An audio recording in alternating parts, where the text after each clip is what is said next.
Just be happy with who you are. Just be happy with who you are. Just be happy with who you are. Okay, here we are in part 3, looking at treatment, and just as we've seen with theoretical perspectives, there are as many possible explanations, so too is the case for treatment approaches. Psychological to biological, and we're going to consider some of the leading and contemporary approaches to treating depressive and bipolar disorders. And again, we'll start with the psychodynamic approaches. Psychodynamic treatment of depression has traditionally focused on helping the depressed person work at uncovering and work through these ambivalent feelings towards the lost object, person most notably in the case of death or divorce, for example, thereby lessening the anger directed inward. Now, the more modern psychodynamic approaches tend to be more direct and briefer. The traditional ones tended to last a long time, months even. The more modern psychodynamic approach is more direct, briefer, and focused on developing more adaptive means of achieving self-worth and resolving interpersonal conflicts. The focus is on the here and now, not as much about the past, rather than the unconscious and the childhood experiences. The behavioral approach, this includes learning theory approach, have focused on helping people with depression increase the frequency of reinforcement in their lives through such means as increasing the rates of pleasant activities in which they participate and assisting them in developing more effective social skills to increase their ability to obtain social reinforcements from others. So if I spend all my time with a frown on my face, and every time I engage with you, I approach you with this frown on my face, and you give me a look back like, well, get over it, I get the negative feedback that I'm not of value. But if I can learn how to engage in those social activities and develop some skills by which when I engage with you, you give me some positive feedback, it might be a smile, a head nod, an arm around my shoulder, then I get those social reinforcements which can elevate my mood. Essentially, the learning theorist considered depressed behavior is learned and therefore it can be unlearned. And that's a common theme with behavioralists. Now, the common theme, of course, with cognitive is alter your thinking. So cognitive focus on helping depressed people identify and correct the distorted or dysfunctional thoughts and learn more adaptive behaviors. One of the things that's consistent within a behavioral, if you're going to take something away as a behavior or the thinking pattern in terms of cognitive, you must replace it with something better that meets the same need. So the focus on learning one's own dysfunctional thinking and to develop more adaptive behaviors will often use thought diaries to help clients to increase their self-awareness and to better manage their adaptive choices. The thought diaries are examples of sort of stream of consciousness writing where you can later look back and go, oh, that's how I was thinking about that circumstance. Well, I can see how that might be something I can change. Now, the biological approaches have focused on the use of antidepressant drugs and other biological treatments such as anticonvulsive therapy or ECT. It's not as common as you might think. Antidepressant drugs appear to increase the levels of neurotransmitters in the brain. Now, the ones that seem to have the biggest bang for their buck, if you will, is TCAs or tricyclic antidepressants, MAOs or monoamine oxidase inhibitors, or SSRIs, selective serotonin reuptake inhibitors. Now, bipolar disorder is commonly treated with lithium.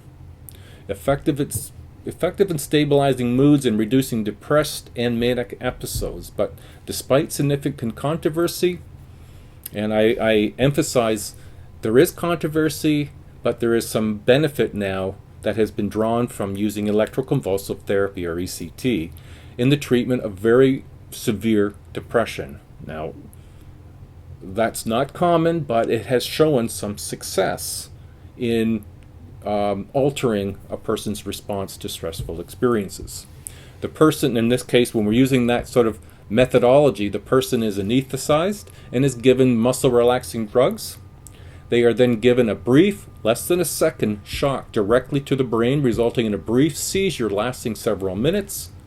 Treatment usually is administered once every other day for 6 to 10 treatments. The side effects include short-term memory loss and confusion, which usually disappear within 2 weeks. It's been quite successful in about 50 to 75% of the people who do not respond to medication do tend to respond to ECT. Now, as is not surprising and so very unfortunate, some people who experience depression untreated for a very long time, suicide and suicidal thoughts may occur.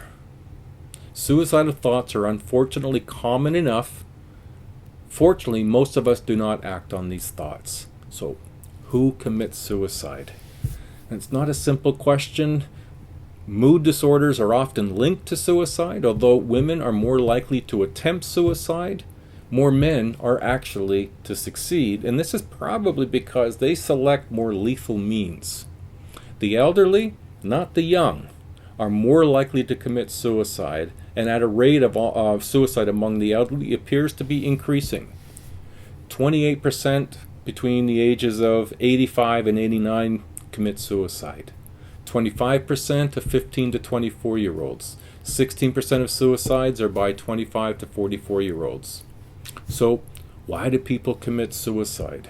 People who attempt suicide are often depressed, but they are generally in touch with reality. They may, however, lack effective problem-solving skills and see no other way to deal with their life stress other than suicide. Now, the theoretical perspectives on suicide from classic psychodynamic representation of inward direct anger and turn that anger towards themselves rather than what they need to do and to resolve that. Sociologist Emil Durkheim, he identified the concept of what's known as anomie, A-N-O-M-I-E.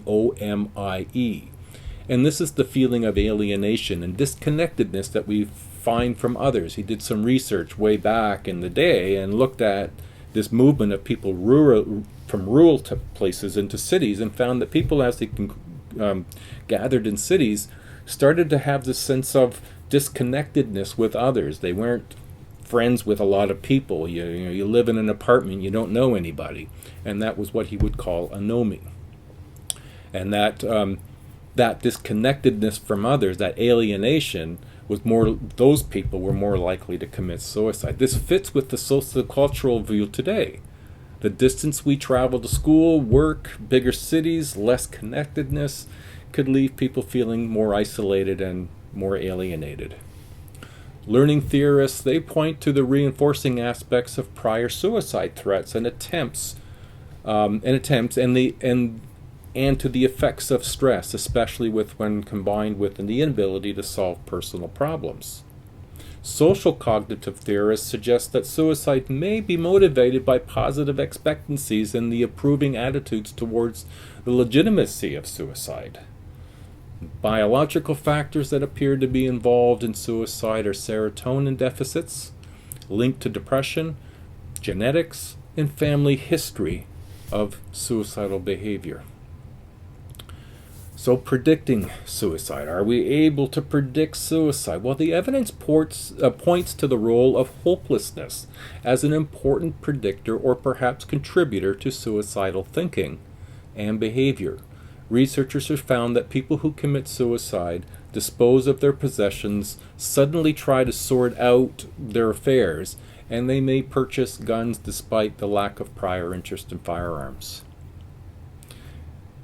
I hope this has been a helpful video, and we will be moving on to Chapter 5, Dissociative Disorders and Somatic Symptoms and Related Disorders.